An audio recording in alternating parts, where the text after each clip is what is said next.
بسم اللہ الرحمن الرحیم الحمد للہ رب العالمین والصلاة والسلام الأتمان الأكملان على خاتم الأنبیاء وسید المرسلین نبینا محمد وعلى آلہ وصحبہ اجمعین ومن تبعهم بإحسان إلى يوم الدین اما بعد رب اشرح لی صدری ویسر لی امری واحلل عقدۃ من لسانی یفقہوا قولی۔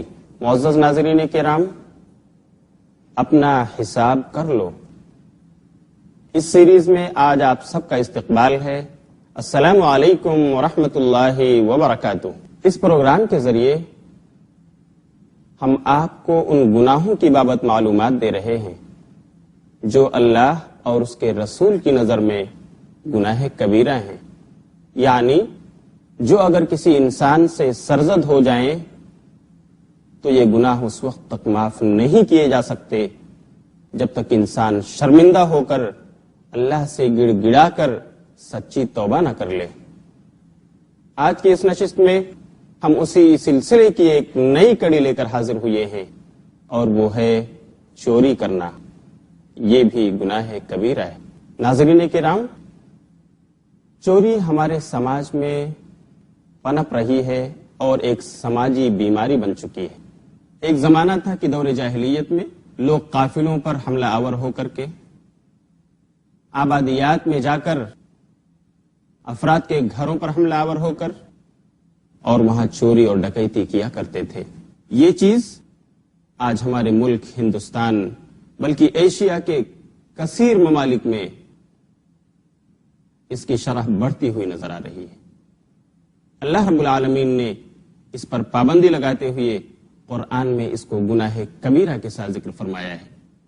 چنانچہ قرآن مجید سورہ ممتحنہ سورت نمبر 60 اور آیت نمبر 12 میں ارشاد فرماتا ہے، اے نبی، جب مومنہ عورتیں آپ کے پاس آئیں بیعت کرنے کے لیے علی اللہ یشرکن باللہ شیئا، اس بات کی کہ وہ اللہ کے ساتھ کسی کو شریک نہ کریں گی، ولا یسرقنا، اور اس بات کی بیعت کہ وہ چوری نہ کریں گی، ولا یزنینا، اور اس بات کی بیعت کہ وہ زناکاری اور بدکاری نہ کریں گی، ولا یقتلن اولادہن، اور اس بات کی بیعت کہ وہ اپنے بچوں کو قتل نہ کریں گی، ولا یأتین ببہتان یفترینہ بین ایدیہن وارجلہن، اور اس بات کی بیعت کہ وہ اپنے سامنے کوئی بہتان تراش کرنا لائیں گی، ولا یعصینک فی معروف، اور اس بات کی بیعت کہ وہ بھلے کام میں آپ کی نافرمانی نہیں کریں گی، فبایعہن، تو اے نبی آپ ان مومنہ عورتوں سے بیعت لے لیجئے،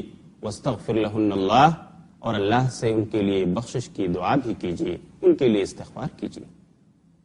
ناظرین کرام، آپ اندازہ کیجئے اللہ نے چوری کا تذکرہ ایک ایسی آیت میں کیا جس میں سب سے پہلے شرک کا تذکرہ ہے، جو صرف بڑا گناہ نہیں، اکبر الکبائر ہے، سب سے بڑا گناہ۔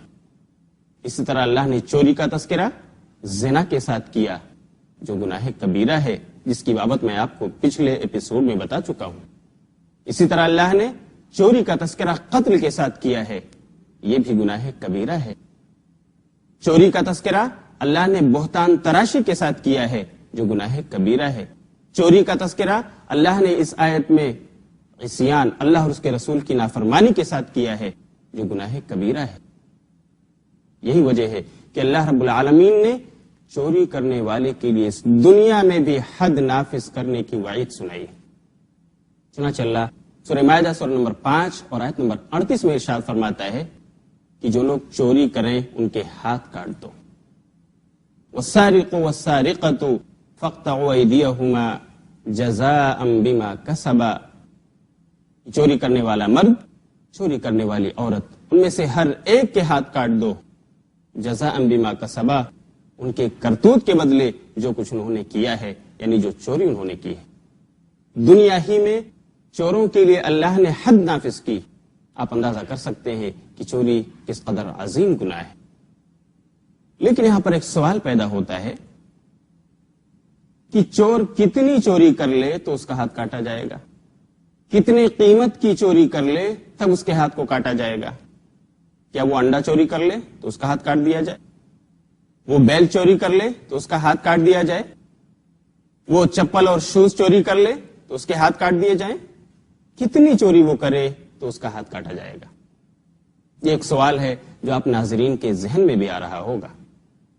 جی ہاں، شریعت نے اس کے لیے بھی اصول بتائے ہیں، نظام بتایا ہے، قانون بتائے ہیں کہ چور اگر 1/4 دینار کے برابر چوری کرتا ہے، یعنی 1 دینار کا 1/4 حصہ، جو اس زمانے میں 3 درہم کے برابر ہوتا تھا۔ عربوں میں 1 دینار نبی صلی اللہ علیہ وسلم کے زمانے میں 12 درہم کا ہوا کرتا تھا۔ تو اس طرح 1 دینار کی 1/4 3 درہم ہوئی۔ اگر کوئی چور 3 درہم کی چوری کرے یا اس سے زیادہ کی، 3 درہم کے مالیت اور قیمت کے سامان کی چوری کرے یا اس سے زیادہ کے قیمت کے سامان کی چوری کرے، تب اس کا ہاتھ کاٹا جائے گا، اس سے کم پر نہیں۔ اس کے عملی نمونے نبی صلی اللہ علیہ وسلم کی زندگی میں موجود ہیں۔ حضرت عائشہ رضی اللہ تعالیٰ عنہ سے روایت ہے، یہ روایت بخاری اور مسلم نے نقل کیا ہے۔ وہ کہتی ہیں کہ اللہ کے رسول صلی اللہ علیہ وسلم نے فرمایا، لا تقطع ید السارق الا بربع دینار فصاعدا، کہ کسی چور کا ہاتھ اس وقت تک نہیں کاٹا جائے گا جب تک وہ 1/4 دینار کے برابر چوری نہ کر لے یا اس سے زیادہ کی۔ یعنی کوئی چور اگر 3 درہم کی چوری کرتا ہے یا اس سے زیادہ کی قیمت کے سامان کی چوری کرتا ہے، تب اس کا ہاتھ کاٹا جائے گا۔ یہ اللہ کے رسول صلی اللہ علیہ وسلم کا فرمان ہے، جسے امام بخاری اور امام مسلم دونوں نے نقل کیا ہے۔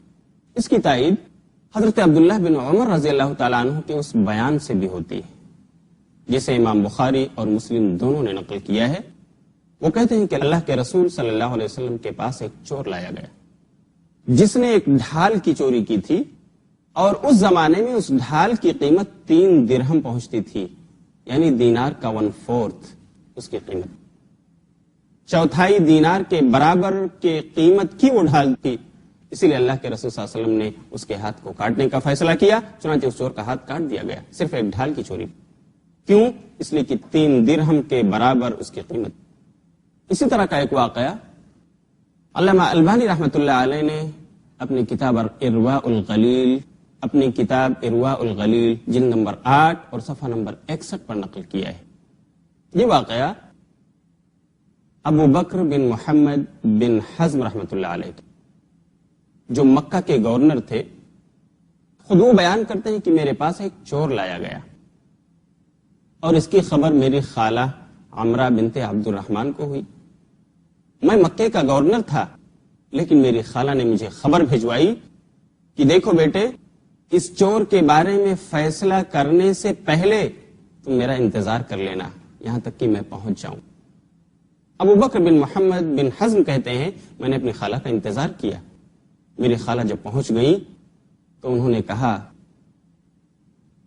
کہ بیٹے، میں نے حضرت عائشہ رضی اللہ تعالی عنہ سے کہتے ہوئے سنا ہے کہ نبی صلی اللہ علیہ وسلم فرماتے تھے، لا تقطع ید السارق الا بربع دینار فصاعدا، کسی چور کا ہاتھ نہیں کاٹا جائے گا اس وقت تک جب تک وہ 1/4 دینار کے برابر کی چوری نہ کر لے یا اس سے زیادہ کی۔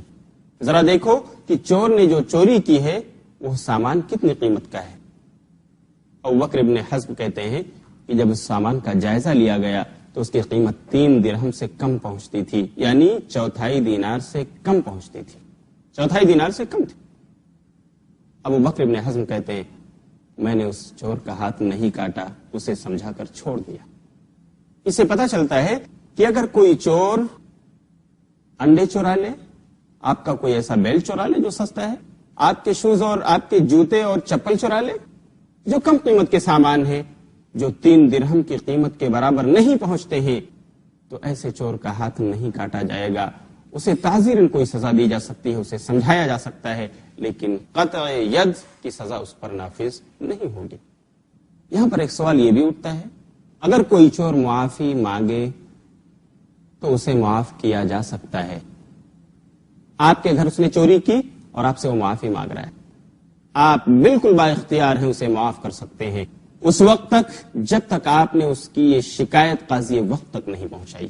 وہ توبہ کر سکتا ہے، وہ آپ سے معافی مانگ سکتا ہے اور آپ معاف کر سکتے ہیں، لیکن اگر قاضی وقت کے پاس اس مقدمے کا اندراج ہوا اور وہاں اس مقدمے کو لے جایا گیا تو تو قاضی وقت کی عدالت میں پھر آپ کو یہ اختیار نہیں پہنچتا کہ اس چور کو معاف کر دیں. قاضی وقت اس پر حد نافذ کرے گا اگر اس نے 3 درہم سے زیادہ مالیت کی چوری کی. آئیے میں آپ کے سامنے کچھ نمونے پیش کرتا ہوں کہ کس طرح قاضی عدالت نے صاحب مال کے معاف کرنے کے باوجود چونکہ معاملہ عدالت میں پہنچ چکا تھا اس لیے چور کے ہاتھ کاٹے اور اسے معاف نہیں کیا. ایک واقعہ جو صحیح مسلم باب و حد السرقہ اس کے اندر موجود ہے، امام مسلم نے نقل کیا ہے. یہ قصہ قبیلے مخزوم کی ایک عورت کا ہے جس نے چوری کر لیا تھا، اور یہ قبیلے مخزوم عربوں میں ایک شریف خاندان مانا جاتا تھا. جب اس عورت کی شکایت قاضی وقت، اس وقت کے جو قاضی تھے، نبی صلی اللہ علیہ وسلم کی عدالت میں پہنچا تو نبی صلی اللہ علیہ وسلم نے اس عورت کے ہاتھ کاٹنے کا فیصلہ صادر فرمایا. یہ سنتے ہی قبیلے مخزوم کے لوگ بوکھلا اٹھے. کیا ہوگا؟ ہمارے خاندان کی ناک کٹ جائے گی اگر اس عورت کی ہاتھ کٹی. کیا کیا جائے؟ لوگوں کی میٹنگ بیٹھی اور یہ طے پایا کہ نبی صلی اللہ علیہ وسلم کے بہت ہی چہیتے ہیں اسامہ بن زید، کیوں نہ ہو ہم اسامہ بن زید کے پاس چل کر سفارش کریں کہ وہ جا کر اللہ کے رسول سے اس عورت کے لیے سفارش کریں کہ اللہ کے رسول اسے معاف کر دیجئے، ایک شریف خاندان کی عورت ہے، شریف زادی ہے، ایک بار اسے چانس دیجئے، پھر کبھی یہ چوری نہ کرے گی. اسامہ بن زید کے دل میں بات آ گئی اور واقعہ ایسا ہی ہوا کہ اسامہ بن زید رضی اللہ تعالیٰ عنہ نے نبی صلی اللہ علیہ وسلم کے پاس جا کر سفارش کر دی. اللہ کے رسول، قبیلے مخزوم کے لوگ میرے پاس آئے تھے اور وہ آپ سے معافی چاہتے ہیں اس عورت کے بارے میں، آپ اسے معاف کر دیجئے کیونکہ وہ ایک شریف زادی ہے، شریف خاندان کی ہے. وہ لوگ اس بات سے ڈرتے ہیں کہ ان کی ناک کٹ جائے گی، ان کے قبیلے کی عزت و آبرو خاک میں مل جائے گی.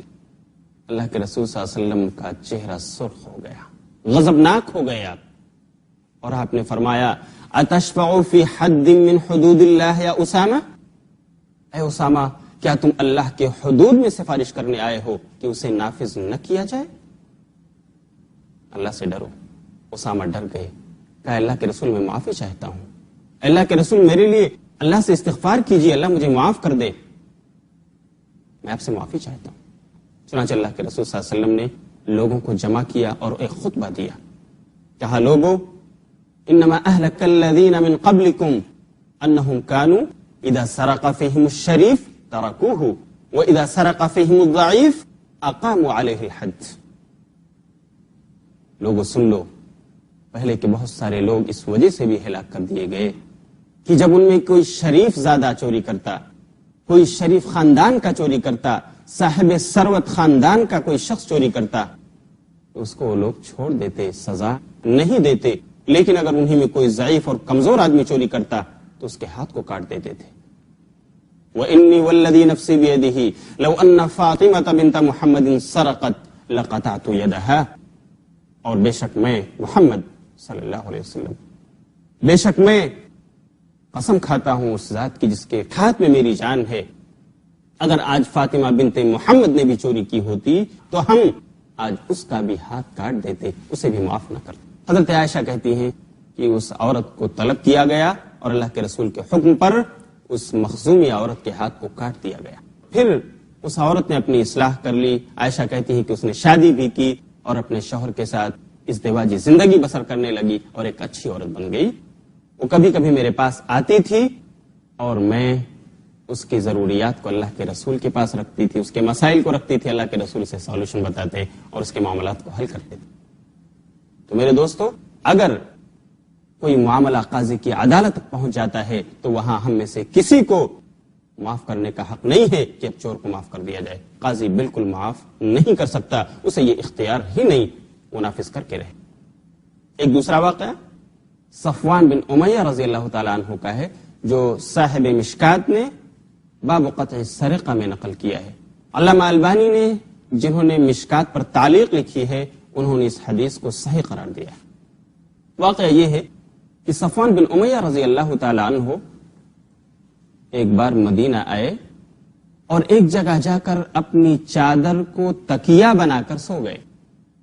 نیند آ گئی. ایک چور آیا اور اس نے ان کو سوتا ہوا پا کر موقع کو غنیمت سمجھا اور چادر کو ان کے سر کے نیچے سے گھسیٹا اور نکال کر لے بھگا۔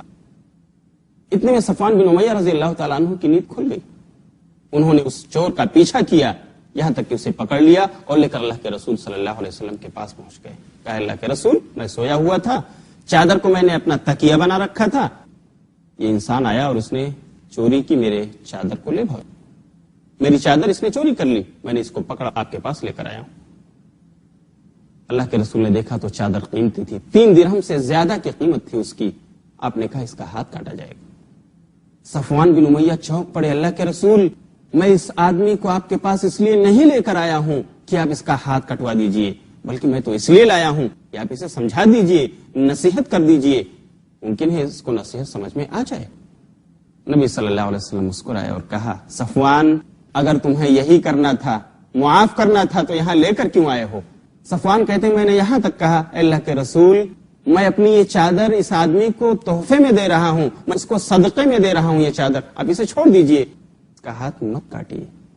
اللہ کے رسول نے کہا نہیں، میں قاضی ہوں، میں وقت کا جج ہوں، میری عدالت میں یہ مقدمہ پہنچ چکا ہے اور میرے لیے اس کے علاوہ کوئی چارہ نہیں کہ میں اس کا ہاتھ کاٹ دوں۔ چنانچہ اس کا ہاتھ کاٹ دیا گیا۔ ناظرین کرام، آپ اندازہ کیجئے کہ چوری کتنا بڑا جرم ہے جس کے لیے شریعت نے اس دنیا میں بھی سزا مقرر کر دی ہے کہ چور کو معاف نہیں کیا جا سکتا۔ اگر عدالت میں اس کا کیس پہنچ گیا، اس کی شکایت پہنچ گئی، تو قاضی وقت معاف نہیں کر سکتا، اس کے ہاتھ کو کاٹا جائے گا اگر 3 درہم سے زیادہ مالیت کی چوری ہے۔ اللہ رب العالمین ہر قسم کے گناہ کو معاف کرنے والا ہے۔ آپ سوچ رہے ہوں گے کہ اگر چور نے چوری کی اور وہ توبہ کر لے، اللہ سے گڑ گڑا کر معافی مانگ لے، کسی کو پتہ بھی نہیں چلا کہ اس نے چوری کی، پکڑا بھی نہیں گیا وہ، تو کیا اللہ اس کو معاف کر سکتا ہے یا نہیں؟ جی ہاں، آپ کا یہ سوچنا بجا ہے، لیکن چور کی توبہ اس وقت تک اس کو فائدہ نہیں پہنچا سکتی جب تک وہ چوری کیے ہوئے مال کو اس کے صاحب کے پاس، چوری کیے ہوئے مال کو اس آدمی کے پاس نہ لوٹا دے جہاں سے اس نے چوری کی تھی۔ یعنی جب تک چوری کیا ہوا مال وہ چور صاحب مال کو نہ لوٹا دے یا اس کے پاس جا کر اپنی معافی تلافی نہ کرا لے، جب تک اللہ رب العالمین اس کی توبہ قبول نہیں کر سکتا۔ اس لیے اگر چور کو چوری سے توبہ کرنا ہے تو اس کے لیے ضروری ہے کہ چوری کیا ہوا مال اس آدمی تک پہنچا دے جس کا وہ ہے، یا جا کر اس سے معافی تلافی کرا لے کہ آپ آ جانا، مجھے معاف کر دیجئے، میں نے چوری کی۔ اگر وہ آدمی معاف کر دیتا ہے تو پھر اللہ بھی اس چور کو معاف۔ یہ ہے چوری کی سزا اسلام میں، لیکن اسی سے ملتا جلتا ایک اور گناہ ہے جسے ڈکیتی کہا جاتا ہے۔ ڈکیتی کسے کہتے ہیں؟ ڈکیتی ایک گناہ کبیرہ ہے، اور ڈکیتی یہ ہے کہ انسان بس زور و زبردستی سے کسی کا مال اپنے قبضے میں کر لے۔ ڈکیتی یہ ہے کہ انسان زور اور زبردستی سے کسی کا مال اپنے قبضے میں کر لے۔ اللہ رب العالمین نے ڈکیتی کو چوری سے بھی بڑا جرم گردانا ہے، اور چوری سے بھی بڑی سزا اس کے لیے مقرر فرمائی ہے۔ چوری کے لیے ہاتھ کاٹنا تھا اور اس کے لیے 4 سزائیں ہیں، جس کا تذکرہ اللہ رب العالمین نے قرآن مجید کی سورہ مائدہ سورۃ نمبر 5 اور آیت نمبر 33 میں فرمایا ہے۔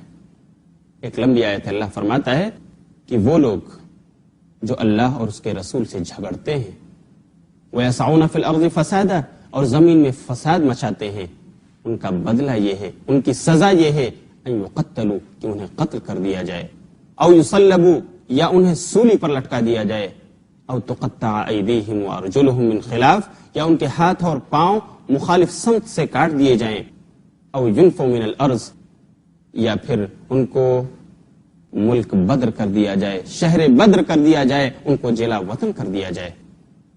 ذالک لہم خزی فی الدنیا، یہ ان کے لیے رسوائی کا سبب ہے دنیا میں، وَلَهُمْ فِي الْآخِرَةِ عَذَابٌ عَظِيمٌ، اور آخرت میں ان کے لیے اس سے بھی بڑا عذاب ہے۔ یہ آیت محاربہ کہلاتی ہے۔ اللہ رب العالمین نے اس میں 4 سزاؤں کا تذکرہ کیا ہے، لیکن سوال یہ اٹھتا ہے کہ محاربہ کیا ہے؟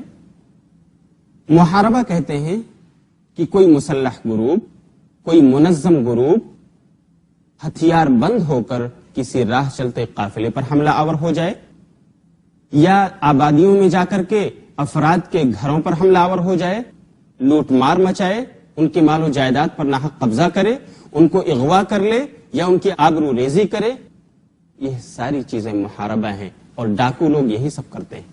چنانچہ حضرت عبداللہ بن عباس رضی اللہ تعالی عنہ اس آیت کے بارے میں کہتے ہیں کہ یہ آیت قطاع الطریق یعنی ڈاکوؤں کے بارے میں ہے۔ قرآن کریم نے اس آیت میں ڈاکوؤں کی 4 سزا بتائی ہے۔ نمبر 1 ان یقتلوا کہ وہ قتل کر دیے جائیں، نمبر 2 ان یصلبوا کہ انہیں سولی پہ چڑھا دیا جائے، اور نمبر 3 او تقطع ایدیہم وارجلہم من خلاف یا ان کے ہاتھ اور پاؤں مخالف سمت سے کاٹ دیے جائیں، او ینفوا من الارض یا ان کو ملک بدر کر دیا جائے، جلا وطن کر دیا جائے۔ بعض لوگوں نے کہا ہے انہیں قید کر دیا جائے، یہ بھی جائز ہے۔ اس کے بارے میں 2 رائے ہیں کہ یہ سزا اگر اسلامی حکومت ہے تو اس حکومت کا جو حاکم ہے، جو خلیفہ ہے، اس کو اختیار ہوگا کہ ان 4 میں سے جو سزا مناسب سمجھے وہ اس ڈاکو کو دے، چاہے تو قتل کر دے، چاہے تو سولی پر لٹکا دے، چاہے تو اسے جلا وطن کر دے یا اس کے ہاتھ اور پاؤں کو مخالف سمت سے کاٹ دے۔ دوسری رائے اس کے بارے میں یہ ہے کہ نہیں، اگر اس نے قتل بھی کیا ہے اس ڈاکو نے اور اس نے مال و جائیداد پر قبضہ بھی کیا ہے، دہشت گردی بھی پھیلائی ہے، تو اس کو قتل بھی کیا جائے گا اور سولی پر بھی لٹکایا جائے گا۔ اور اگر اس نے صرف قتل کیا ہے، مال و جائیداد پر قبضہ نہیں جمایا، تو اسے صرف قتل کیا جائے گا۔ اگر اس نے قتل بھی کیا ہے اور مال و جائیداد کو بھی لوٹا ہے تو ایسی صورت میں اس کے ہاتھ اور پاؤں کو مخالف سمت سے کاٹ دیا جائے گا۔ اور اگر اس نے نہ قتل کیا ہے